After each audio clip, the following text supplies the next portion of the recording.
আসসালামু আলাইকুম প্রিয় দর্শক বন্ধু, দেশ ও বিদেশ থেকে যে যেখান থেকে দেখছেন সবাইকে চ্যানেলটি তরফ থেকে শুভেচ্ছা জানাচ্ছি ও আন্তরিক ভালোবাসা দিচ্ছি। প্রিয় বন্ধুরা, আপনার খামারের পাখি মৃত্যুবরণ করছে এবং পাখি অসুস্থ অনুভব করছেন, কিন্তু বিভিন্ন মেডিসিন খাওয়াচ্ছেন কিন্তু বেমার ধরতে পারছেন না। তাহলে আজকের এই বিষয় জেনে নিন কীভাবে এই পাখিগুলোর বেমার হয়। সম্পূর্ণ আলোচনা আপনাদের সম্মুখে নিয়ে আসবো। তাই প্রিয় বন্ধু, দয়া করে চ্যানেলটি সাবস্ক্রাইব করে ভিডিওটি লাইক কমেন্ট করে পাশে থাকুন এবং জানতে থাকুন। প্রিয় বন্ধুরা, আপনার কয়েল খামারের সবসময় পরিষ্কার থাকে না, আপনি খেয়াল করছেন কি? আপনি কি লক্ষ্য করছেন যে আপনার খামার পরিষ্কার আছে কি না? নাকি খামারে একটু একটু করে ময়লা জমছে, দুর্গন্ধ হচ্ছে, আর পাখিগুলো ধীরে ধীরে দুর্বল হয়ে যাচ্ছে?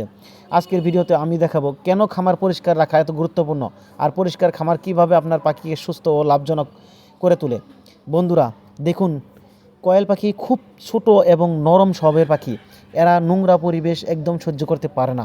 খামারে যদি মলমূত্র জমা হয়ে থাকে, খাবার ছড়িয়ে নষ্ট হয় বা পানির পাত্র অপরিষ্কার থাকে, তাহলে খুব দ্রুত সেখানে জীবাণু, ব্যাকটেরিয়া ও দুর্গন্ধ তৈরি হয়। আর এই জীবাণু থেকেই শুরু হয় নানা রোগ। আর আমরা বিভিন্ন পদ্ধতি নেই, কিন্তু আমরা এই বস্তুগুলো খেয়াল করি না। প্রথমে পাখি দুর্বল হয়ে যায়, খাবার কম খায়, পালক এলোমেলো হয়ে যায়। এরপর ডায়রিয়া, শ্বাসকষ্ট, ঠান্ডা লাগা, চোখ ফুলে যাওয়া এমন সমস্যা দেখা দেয়। অনেক সময় ছোট বাচ্চা কয়েল হঠাৎ করে মারা যায়। তখন খামারি বুঝতে পারে না আসল সমস্যা কোথায়, কিন্তু আসল কারণ হলো অপরিষ্কার খামার। এখন আমি আপনাদের দেখাচ্ছি আমার খামারের পরিবেশ। দেখতেই পারছেন, খামার পরিষ্কার, মেঝে শুকনো, খাবার ও পানির পাত্র সুন্দরভাবে সাজানো করা হচ্ছে। এবং কিভাবে পরিষ্কার করছি আমার খামারে, আমি খামারে দিয়ে রাখি মাঝখানে কার্টন, তার উপরে দিয়ে থাকি কাপড়। সেগুলো ভিজে ভিজে যাতে খামার অতি কম সময়ে নষ্ট না হয়, কমসে কম 2-3 দিন, 4 দিন, 1 সপ্তাহ এভাবে থাকতে পারে।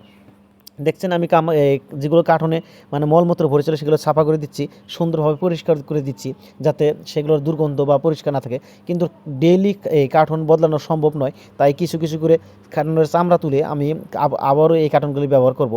তারপরে কার্টনগুলি ব্যবহার করে নিচ্ছি। দেখতে পাচ্ছেন সুন্দরভাবে পাখি একদম খামার সাফা করে দিয়ে কার্টনটা আমি পেরে নিব। এখন পেরে নেওয়ার পরে বন্ধুরা দেখতে পাচ্ছেন সুন্দরভাবে কিভাবে আমি বিস্তারিত পুরা খামারটাই কার্টন দিচ্ছি, কেননা এখানে যাতে মলমূত্র ভরে পরিষ্কার না হয়। তারপর আমি বিছিয়ে দিলাম কাপড়, যাতে এই কাপড় টান ডাইরেক্ট কার্টনে নষ্ট না হয়। আমি কাপড় এখন দেখতে পাচ্ছেন আমি মেডিসিন দিয়ে এই খামারে পরিষ্কার পরিচ্ছন্ন করার পর মেডিসিন দিচ্ছি, দানা দিচ্ছি খাওয়ার জন্য। তাই ভিডিওটি ভালো লাগলে অবশ্যই লাইক কমেন্ট করে চ্যানেলটি সাবস্ক্রাইব করে সাথে থাকবেন।